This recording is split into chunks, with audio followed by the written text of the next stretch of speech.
Hello, everybody, and welcome back to Base Paths and Brewskis. This is episode 5, and it is my third part of the four-part series of my 2024 opening day projections. So I'm excited to get into this today. Let's talk a little bit about our BP. Today we've got the Samuel Adams Just the Haze non-alcoholic IPA, hazy, juicy, and refreshing. Let's give it a little crack here. Nice. First taste.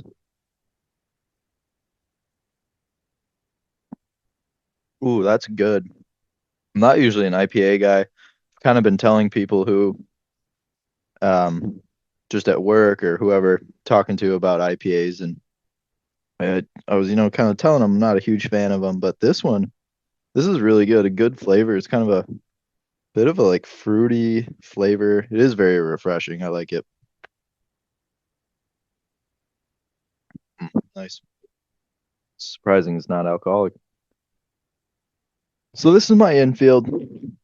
We'll start behind the dish. I've got William Contreras, Gary Sanchez, and Eric Haas. I know three catcher system, not the easiest thing to do. It kind of eats up a bench spot, but I'm kind of going to explain what my mindset is going in with the three catcher. Now, is this something I think is going to be the whole season? I don't know. Probably not. They'll probably catch a rhythm. Some guys will get hot, some guys will get cold. Need to get dudes up from the minors because you'll see later there are some guys that won't be on their opening day roster that I think will play eventually. Over at first base, we've got Rhys Hoskins and Jake Bowers. Second base, Bryce Terang. Third base, we've got Andrew Monasterio. I believe it's actually Andrew Monasterio.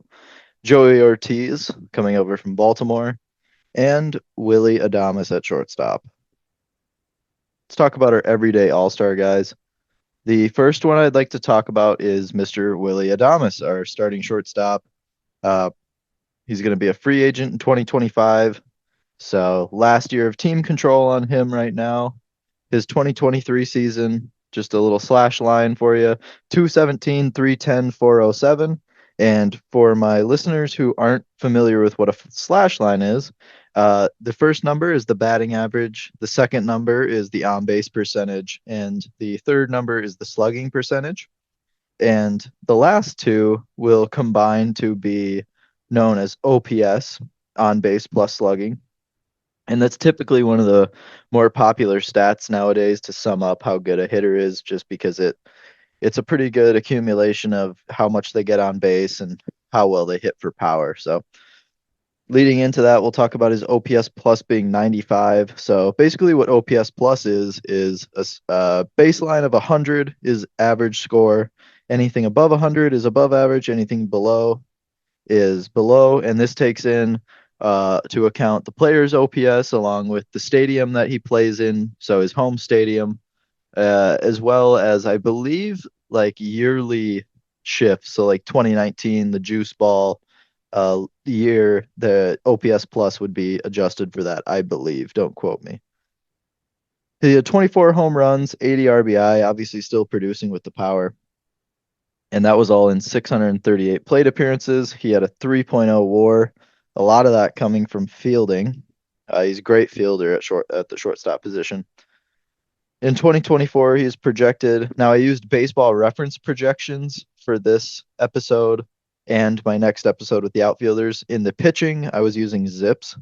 Don't really see a huge difference between the two. I do like baseball reference because it gives you a reliability score. So players who have maybe been more consistent or just have more time logged in the major leagues will have higher reliability. So like Willy Adames compared to a Sal Frelick, Willy Adames's projection will be a lot higher in reliability just because he has put out more data than Sal Frelick in terms of major league plate appearances and just statistics overall. So he's projected a 238 average, a 316 on base, and a 444 slug with 25 home runs and 80 RBI as well. 581 plate appearances. Very similar to last year. Some of these projections get a little boring. Kind of seems like they just pull so much from the last year's statistics that it almost mirrors in a way. So the fielding run value he had, though, was 95th percentile in the major leagues last year, according to Baseball Savant, with 12 fielding run value as a shortstop. So having an elite player at that position is super important defensively. Between catcher, shortstop, and center field, those are really, your important defensive positions, and shortstop being the one that, range factor is going to be really taken into account. You have to have a strong arm as well, and usually a leader on the team in the infield at least. Besides that, though, besides his elite fielding, somewhat underwhelming with the bat. Obviously, still had the power, which I think that's going to be his calling card as a fielding shortstop with power. But if he can just pull it together and be a little more consistent, I think that he will see a lot more success than he has if he's just trying to hit the ball hard, hit line drives, put it in play. But a lot of swing and miss, it feels like, with him. A lot of just feeling like he needs to be the hero and hit a home run every time, which is sometimes it may feel like the case with the Brewers offense, but I think that's going to change. I think we have a lot of threats in different places. Uh, both sides of the plate, I think we have a lot of threats and different guys who can play a lot of positions and hit the ball hard. He was 99th, excuse me, percentile in range, like I talked about earlier. The range of a shortstop is super important. Being able to field ground balls that other shortstops wouldn't be able to is a extremely important thing, just to at least keep the ball in the infield, potentially avoid base hits or, avoid a runner advancing an extra base. So that's an extremely important thing as an infielder. The last thing I'd like to talk about with Willy Adames is if he was traded, because there are going to be obviously a lot of talks with him going different places. Hold on a sec. I think Charlotte wants to come say hi. Come on in, Char. All right, Charlotte is here for this episode. Come up here. Anyway, back to talking about Willy Adames being traded if that does happen. I think that would happen if we were at the All-Star break, trade deadline time period, not really in the chase for either the division or a wild card spot. I don't think we'd trade him just to trade him, but I think he's going to have a lot of value, especially if he can keep that power with such high fielding ability.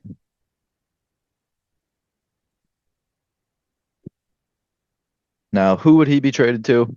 Right now, I don't think there's many good fits just because teams that need help at shortstop are typically teams that aren't going to be buyers and aren't going to be trading for a guy who's a 1 year rental or possibly half a year rental. So it's kind of tough because there aren't many suitors, but of the teams, excuse me, that I could see potentially reaching out for Willy Adames was the Dodgers, simply because just moving Mookie Betts to cover up their shortstop is not a guaranteed fix. So if they see, in the middle of the season that they'd rather move him back to second base, and obviously they're going to be a good team, so secure their shortstop position by getting a Willy Adames in the season, I can really see that happening. The other team I had marked down was the Giants. Um, the Giants are a team that I think is going to be competing a lot more seriously this year. They currently have a mix of Luciano and Ahmed, I believe, as their shortstop platoon. So potentially getting a guy who can come in and be an everyday player at that such an important position like that, I think is something that they'd maybe be interested in if they're in the hunt as well later on in the season. And like I said, it's Willy Adames's last year, contract year. The Brewers are probably not going to pay Willy, just based on their past as a team, his consistency as a player. It's tough because he's such a spirit. He's the kind of the spirit of the team. The magical year when he came over, I think it was 2021, and early in the season traded for him, and he came over and was a complete spark plug. And so it would be tough to see him go, but I think it's something that Brewers fans should be ready for, kind of like with Corbin Burns. All right, that was kind of long-winded about Willy Adames. Let's talk about William Contreras. He's a free agent 2028, lots of team control, going to be our starting catcher.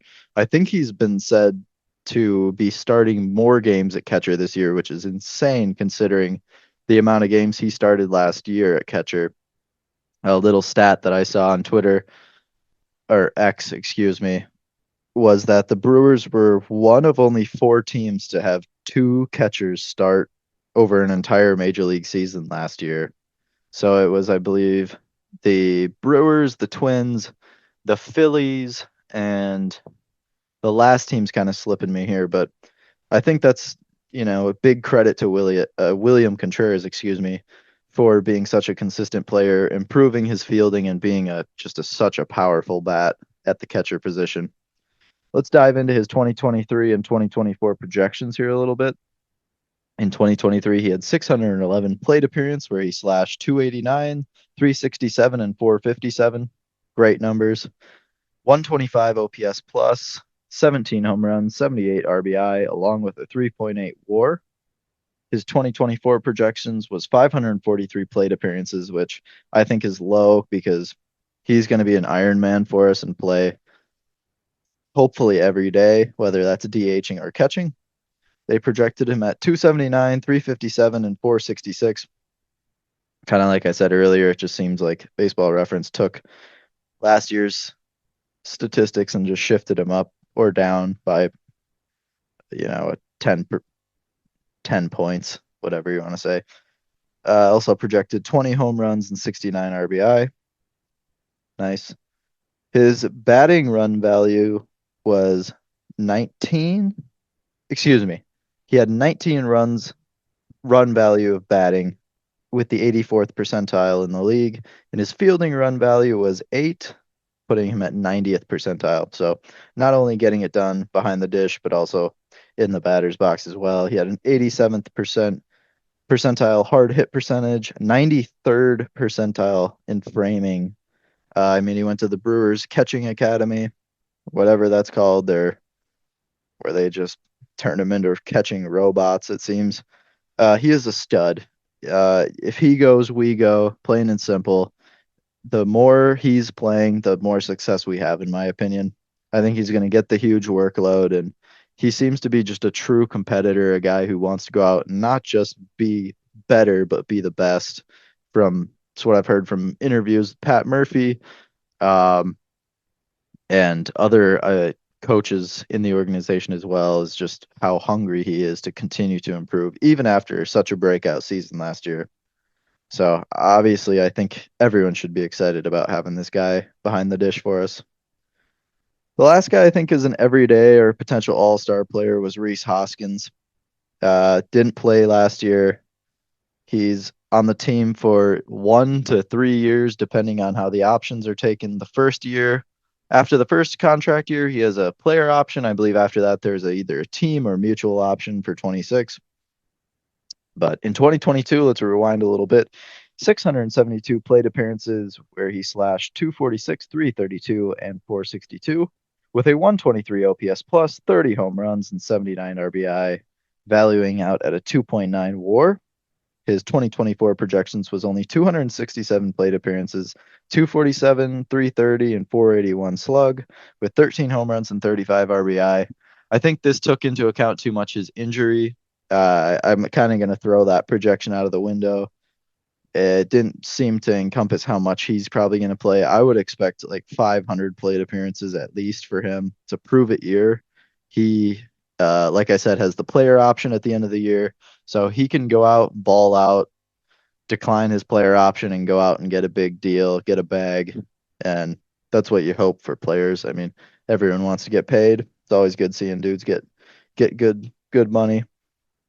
His fielding wasn't great on Baseball Savant, which it is tough to grade first baseman. They're kind of graded weird because the position is just so different compared to a lot of the other position players. But I haven't heard it's terrible from just listening to other people discuss him. Can he bounce back is the big question. He's got a huge bat. Obviously, tons of power, but coming off the torn ACL, hopefully it's still there. I mean, I hope he'll be in Milwaukee for a long period of time. At least 2, 3 years, show off some of that power and try and get this Brewers offense jump started a little bit as a big right-handed bat for us. Something that we've been looking for, a big right-handed bat over at first base and potentially a mainstay at first base, which has been a tough position for the Brewers for basically since Prince Fielder. So basically the entire time that I've enjoyed watching baseball. Let's take a little break before we move on here.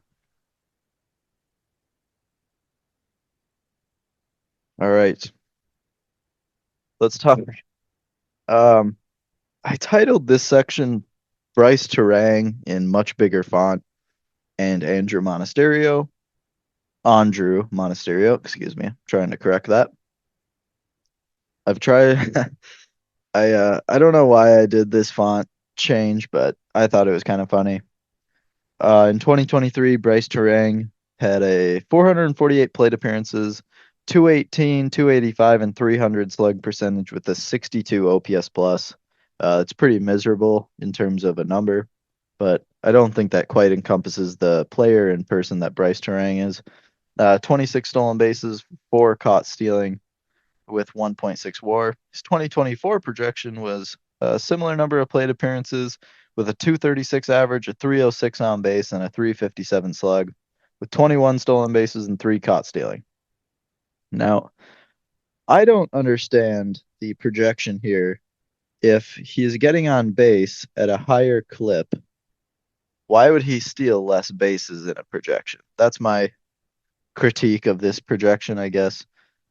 I saw on Twitter, I believe it was Bryce Terang, kind of the same question being posed. If he's getting on base at a 285 percent and stealing 26 bases, what can he do if he's getting on base even at 300% or 30% of the time? Excuse me. He's a fast dude. He's 95th percentile in sprint speed. He's going to be aggressive on the base paths. He's going to use that speed in the field. If he can prove it with the glove, he had a 0 run value on the Savant, baseball Savant, but his range was good. So I'm kind of confused where they got that run value. Maybe it just had to do with being a second baseman. But his batting run value was a first percentile at -22, which, if you're not familiar with how percentiles work, being in the top 1%, it's not really how it works. You want to be the 100th percentile because that means you're basically the top of the pack, where the first percentile is saying that you are better than 1%. Yeah, let's move on. I've heard just in interviews with him that he's working on his nice basic compact swing up the middle, getting hard contact. And I think that's great if he can be a good contact hitter, on base guy. That's all we need of him because of his speed as well as his fielding ability. So far in spring, he's looked fantastic. He's got really high expectations. Pat Murphy, I don't know the direct quote from him, but something like astronomical expectations, something to that degree where they're expecting a lot out of him. And I think he can deliver. He's been a top prospect for a while, top draft pick in, I believe it was 2018, 2017, 2018. He's been a big guy in this organization. I think it's his time to go out there and prove it. I'm excited to see it. Let's talk a little bit about Andrew Monasterio, who will be under team control until 2030, similarly with Bryce Terang. In 2023, he had 315 plate appearances, a 259 average, 330 on base, and 348 slug, 87 OPS plus with a 1.3 WAR. Not a bad slash line, honestly. His 2024, he had 358 plate appearances, or he will projected to have 358 plate appearances. The 260 average, a 333 on bases, along with a 382 slug. His reliability on that number was very low, kind of like I talked about earlier. The more data a player has, the more reliable his projection will be.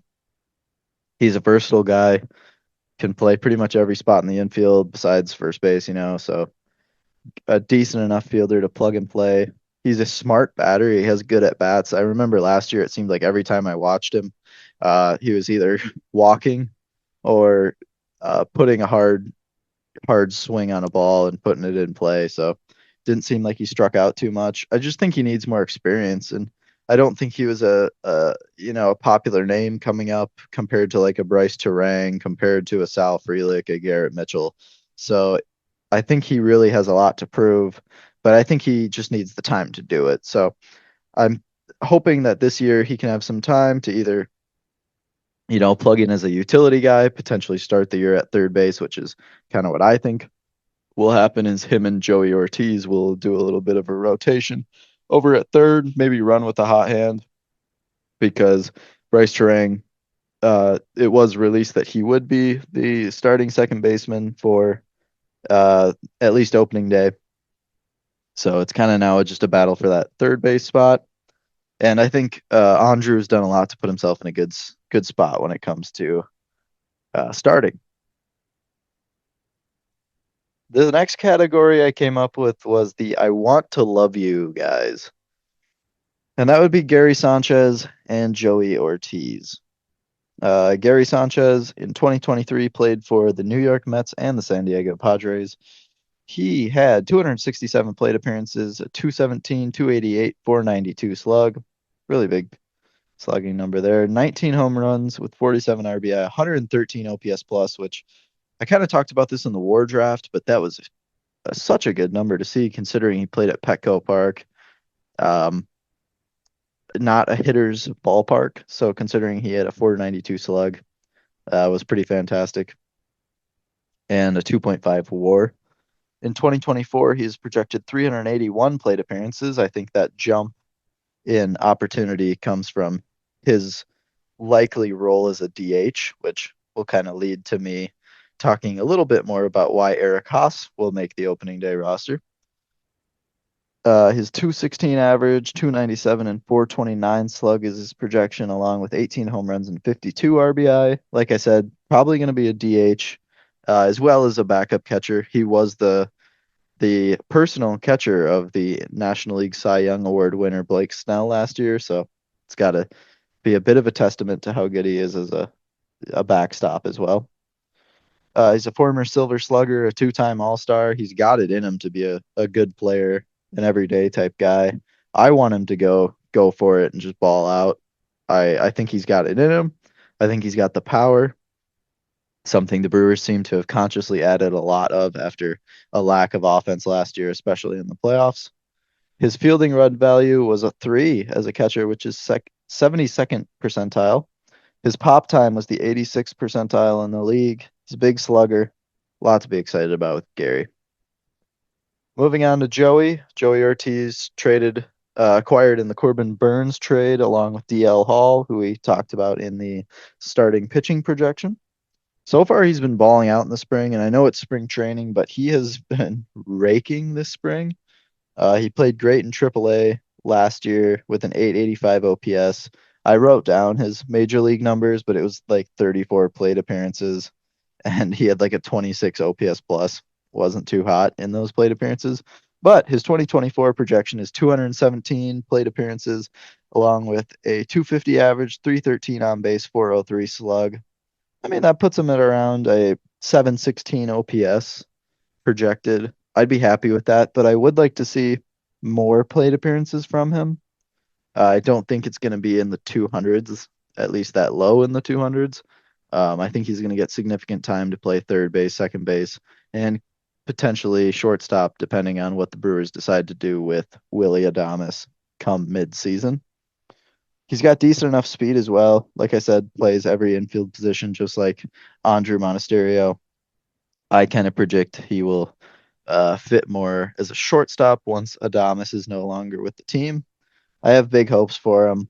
I think the pressure for him, though, is now he kind of has to fill the shoes of not Corbin Burns in the sense of he has to go out and be a Cy Young type pitcher, because I don't think he would be as capable of doing that. But I think that the pressure of having to be worth it, not just from the organization, but from the fan base, everyone knows that you're the guy who was worth trading Corbin Burns for. So, go out and go. You have to go out and do it now.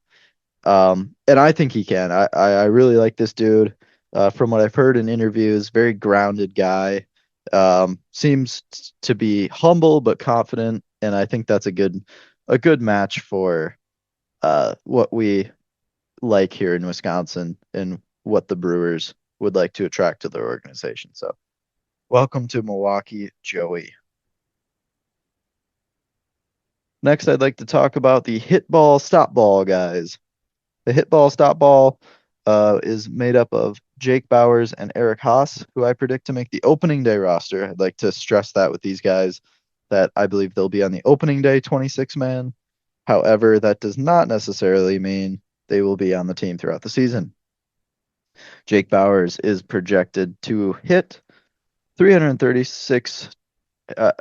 He's expected to go to the plate 336 times, hit 224, 301 on base, and a 385 slug with 11 home runs. Last year, he had a 272 plate appearances with a 202 average, 279 on base, and a 413 slug. Not bad.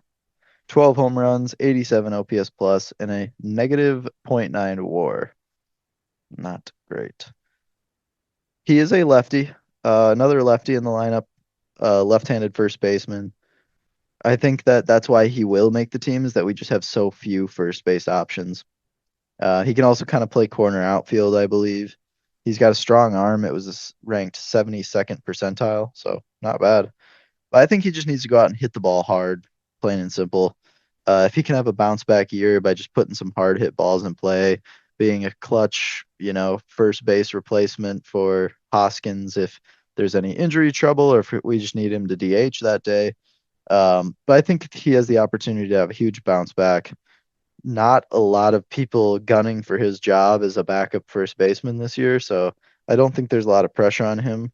And in terms of that, I mean, yeah, every major leaguer probably faces insurmountable pressure, and they just have to overcome it every single day. So I don't want to downplay how important every player is, but I think he's in a very comfortable role that he can just focus on his craft, hitting the ball hard, and just putting some good hit balls in play. Let's talk about Eric Haas. He was in Detroit and Cleveland last year, where he had 293 plate appearances. He hit 201, 247, and 281 for a 45 OPS plus. Not great. A bit more of a fielding catcher. He's projected 382 plate appearances. I thought that was quite a bit. 231 average, 289 on base, 391 slug. So a pretty big jump from his numbers last year, which were in the low 500s for OPS, to a 680 OPS. This year in spring training, he has hit 22 times, 421 batting average. He's gotten on base half the time, and a 632 slug. I know it's spring training, but those numbers, I mean, a 1.1 OPS is impressive. He's another righty catcher, so that's an argument of maybe why he wouldn't make the team, is another right-handed batting backstop. But I think that he would play more of that true backup catcher role, whereas Gary Sanchez could be a more of a DH with catching abilities. So that's kind of how I look at differentiating the two. Baseball Savant did not like Eric Haas too much. I can see why based on his slash line, but if he can kind of keep what he's got going on this spring, he's talked about the lunch pail attitude being from Detroit.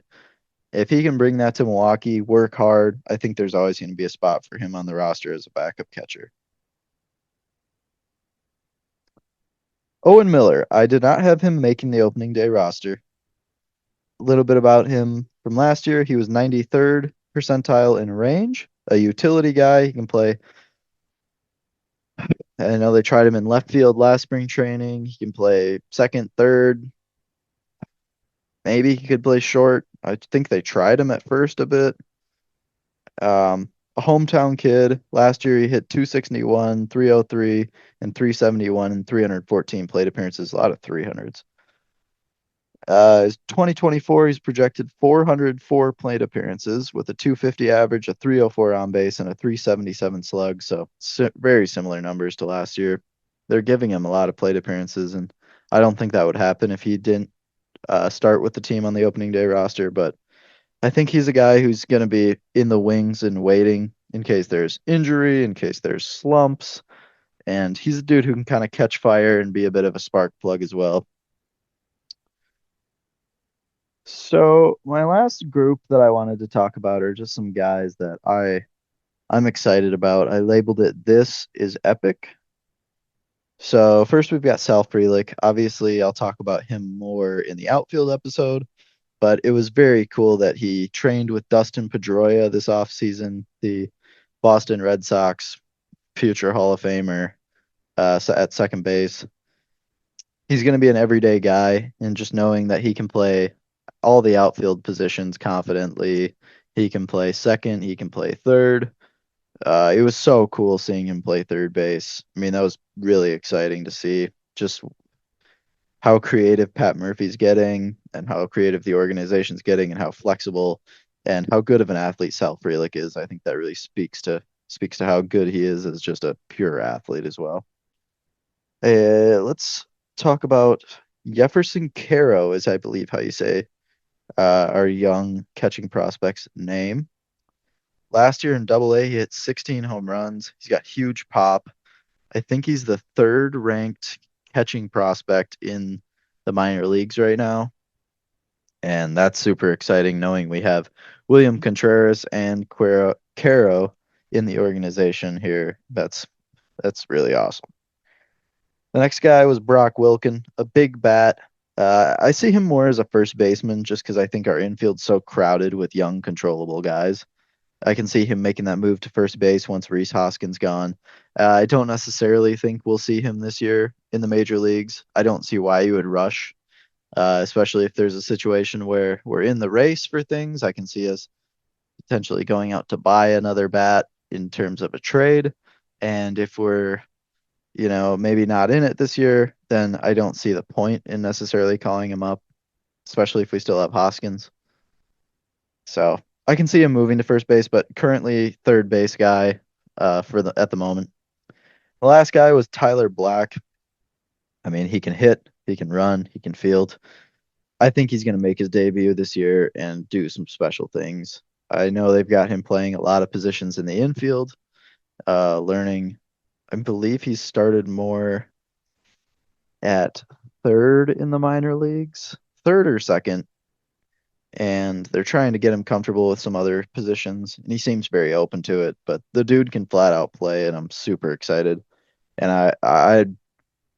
I can easily see him getting some time later in the season, even before the All-Star break potentially. I kind of see it as like a Sal Frelick last year, coming in, having a really hot debut series, and just adding some excitement to the team.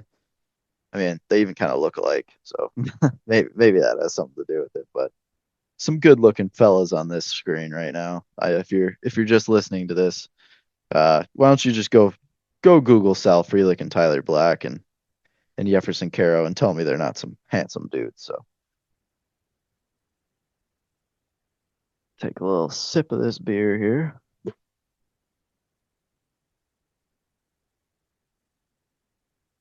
Wow, I can't believe how good that is. Really good IPA.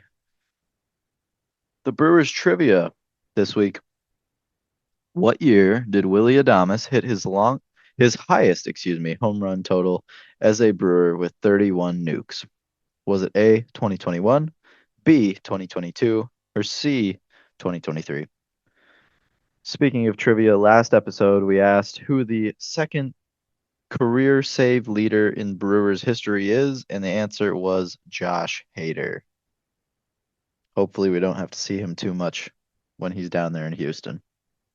That's a scary looking team, but that's a conversation for another day. Let's go through the B&B beer requests. If you have any beers you've been dying to try, you have a go-to beer that I need to try, comment or reach out on any of the socials listed below with what I should drink next.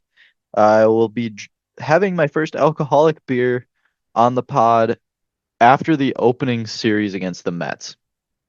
So I'm guessing that'll be a Coors Light because that's personally been my drink throughout college. Of course, once I turn 21. And that's been my drink of choice, and I've backed it up for a while. We got the Blue Mountains. Doesn't get much more hype than that. So take my last sip of the Samuel Adams non-alcoholic IPA, just the haze, hazy, juicy, and refreshing. Let's finish it off.